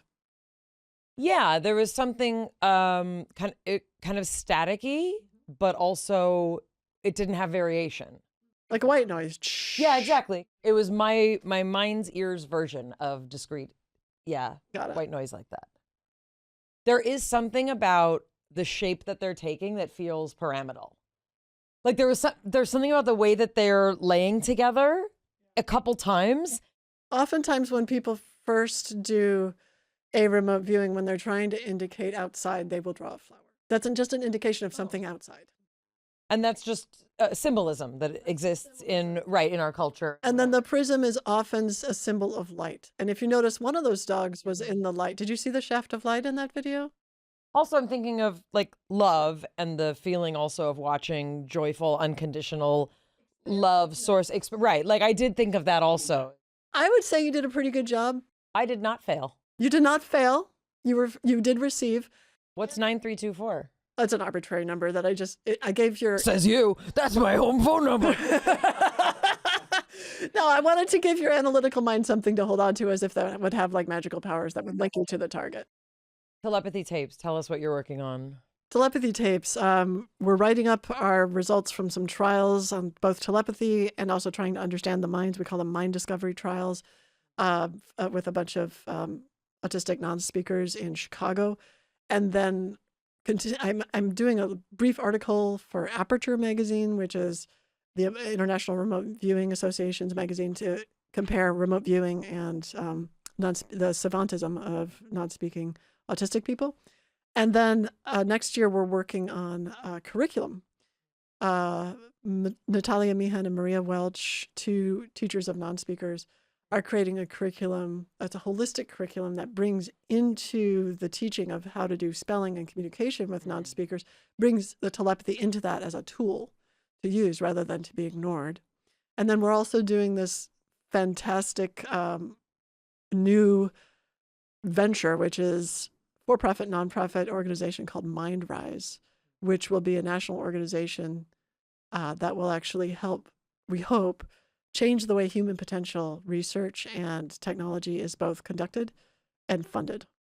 What is your best interpretation about psychic abilities in, let's say, the nonverbal autistic community? What are you finding? We say non-speaking just because they're very verbal when you get them on the letter boards. So the trouble is that there's no reliable speaking.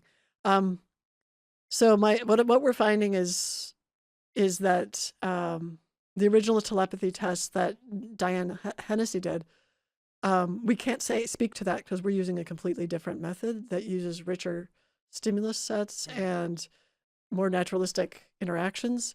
But given that, there's definitely telepathy going on. It is really hard to capture with our stimuli because they don't seem to care about them, but they do care about the conversation that they had in their mind with their friend whom they've never met in the body, who's thousands of miles away, and we get that all the time. And so that kind of spontaneous telepathy is very clear.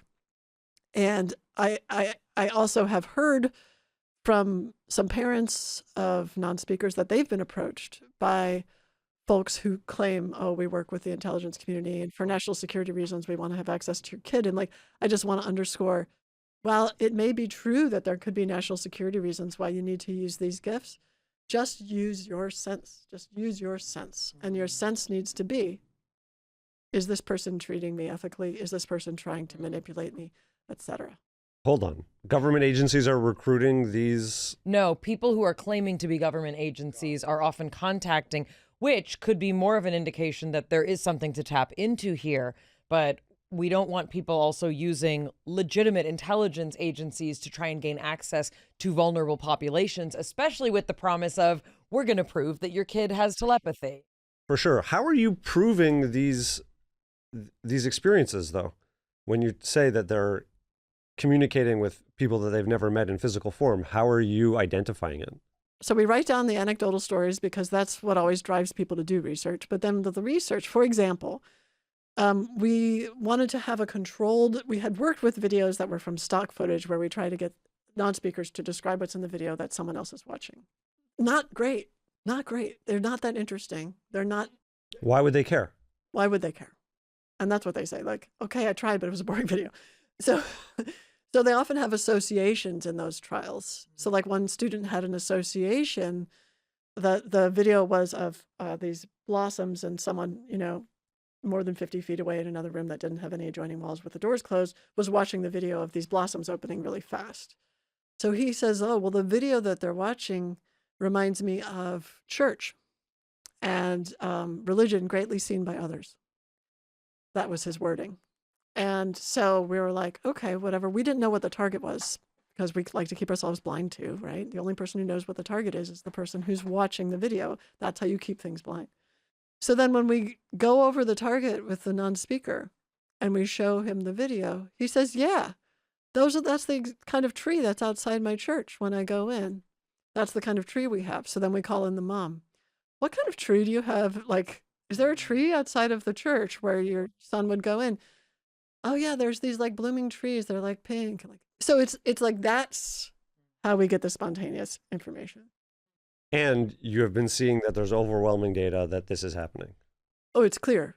I mean, even we were just playing around once with another Natalia Mihan, who's helping to put together the Bridge program that I talked about, the curriculum. So her sister is a non-speaking autistic person, and she has dropped out of graduate school in ecology to go help her sister learn to spell and then communicate. And now she's discovered that her sister is gifted at understanding herbal remedies for people. So in any case, Natalia and I were playing with one of her students that I'd never met.